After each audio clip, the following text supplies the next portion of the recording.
Mari kita berbicara sedikit tentang kongruen. Kongruen. Dan sekalinya kita berbicara mengenai kongruen, kurang lebih sedikit sama dengan apa yang dimaksud dengan bentuk.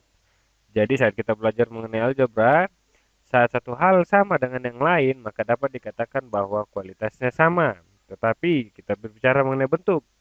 Dan jika bentuk itu sama dengan yang lainnya, maka itu baru bisa kita katakan bahwa bentuk tersebut adalah sama atau kongruen. Sebagai contoh, saya memiliki sebuah segitiga di sini dan sebuah segitiga lagi di sebelah sini.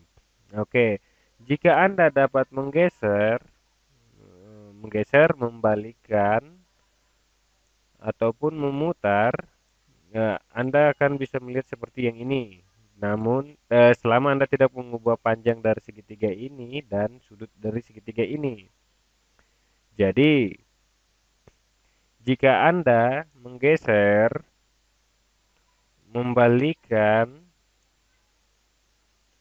dan memutar, jika kamu melakukan tiga prosedur ini untuk membuat segitiga yang pertama menjadi segitiga seperti ini, maka kedua segitiga ini adalah kongruen. Dan jika Anda mengatakan bahwa segitiga ini adalah kongruen, kita sebut ini A, kita sebut ini B, dan kita sebut ini C, dan ini D. Jangan, kita ubah jadi X, Y, Z dengan Z saja. Jika kita ingin mengklaim bahwa segitiga-segitiga ini adalah kongruen, maka dapat kita katakan bahwa segitiga ABC itu kongruen, oke, itu sama dengan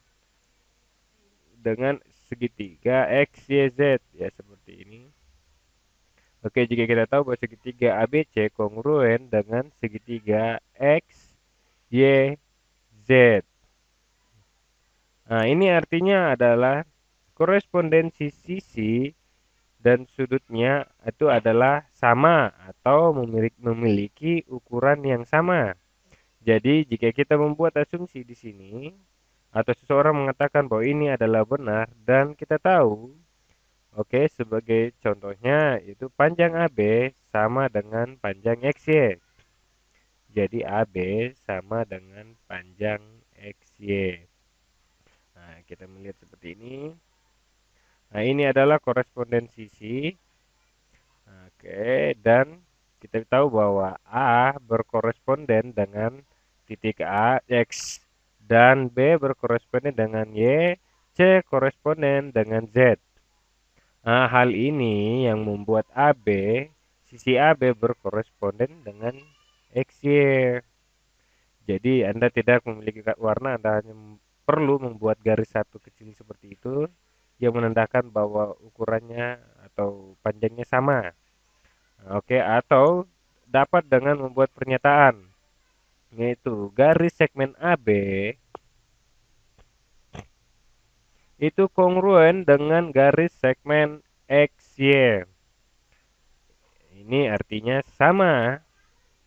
Oke, itu artinya sama, satu garis sama dengan garis yang lainnya. Itu atau memiliki ukuran yang sama. Nah, begitu pula dengan seterusnya, yaitu antara sisi-sisinya adalah sama.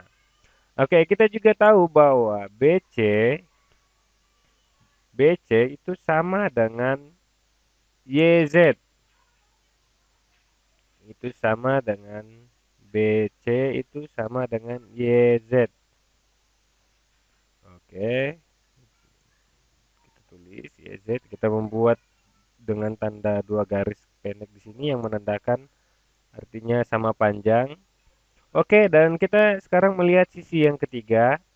Oke, panjang sisi ini sama dengan panjang sisi sebelah sini.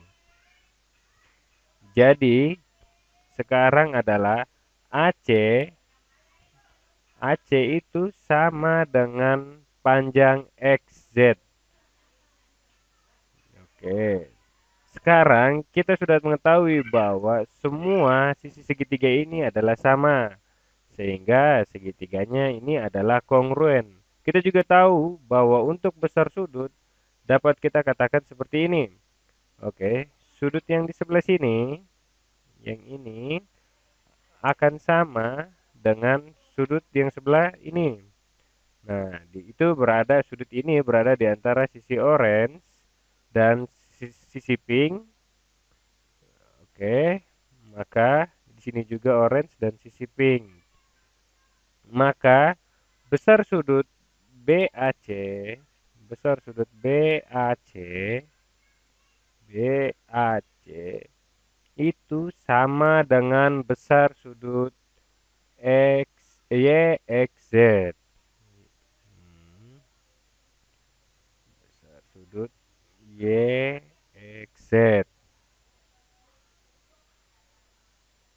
Atau kita juga dapat menulis seperti ini, sudut BAC itu kongruen dengan besar sudut X, Y, X, Z. Nah, begitu pula kita tulis seperti ini. Ya, dan sekali lagi sama seperti dengan garis segmen yang kongruen dengan garis segmen lainnya. Itu artinya semuanya sama dan begitu juga sudut sudut yang ini kongruen dengan sudut yang ini dan sudut yang ini kongruen dengan sudut yang ini. Oke, kita membuatnya dengan dua garis. Jadi kita juga tahu bahwa sudut ABC kita tahu bahwa sudut ABC itu sama besar dengan sudut XYZ. XYZ. Nah, dan akhirnya kita tahu bahwa segitiga ini atau di sudut yang di sudut sini itu sama dengan sudut yang di sebelah sini. Oke, jadi kita tahu bahwa besar sudut ACB ACB itu sama dengan besar sudut XZY. XZY. Akan tetapi hal yang paling penting adalah bagaimana kita menetapkan bahwa kedua segitiga ini adalah kongruen. Oke, jika dapat melakukan hal itu, maka barulah dapat membuat semua asumsi. Hal pertama yang akan kita lakukan adalah dengan membuat aksiom atau postulat atau teorema. Yang dapat kita buat dari hal itu adalah aksiom atau teorema itu adalah asumsi. Nah, yang akan kita asumsikan untuk mendapatkan bukti kongruensi, yaitu berbagai kemungkinan-kemungkinan. Aksiom seringkali dikatakan sebagai bukti sendiri, bukan sesuatu yang bisa kita buktikan, tetapi hanya mengambilnya sebagai bukti. Kita tidak akan pernah bisa membuktikan aksiom. Tidak begitu dengan teorema atau postulat. Nah, hanya saja kita dapat mengatakan atau mengasumsikan bahwa teori itu benar atau untuk yang pertama kali. Lalu berpikir apa yang dapat kita ambil dari teorema. Apa yang akan kita buktikan jika teori tersebut benar atau salah? Nah, hal tersebut dapat dijelaskan pada bagian pengantar jika mempelajari geometri. Aksiom dan teori, hal yang dapat kita ambil dan kita telan, kita tidak akan membuktikannya, tapi kita dapat ambil dan mulai membangun asumsi dari sana. Tetapi aksiom dan teori itu hanya akan ada jika semua sisi dan sudut adalah kongruen.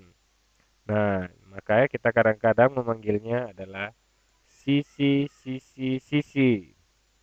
Itu sisi, sisi-sisi. Oke, itu ini adalah sisi, sisi, sisi. Nah, yang akan memberitahu kita bahwa jika kita memiliki dua segitiga, oke, dan kita tahu bahwa ini dua segitiganya, oke, dan sudut yang berkorespondensi adalah sama, maka kita tahu bahwa sudut sebelah situ, sisi ini sama dengan sebelah sini.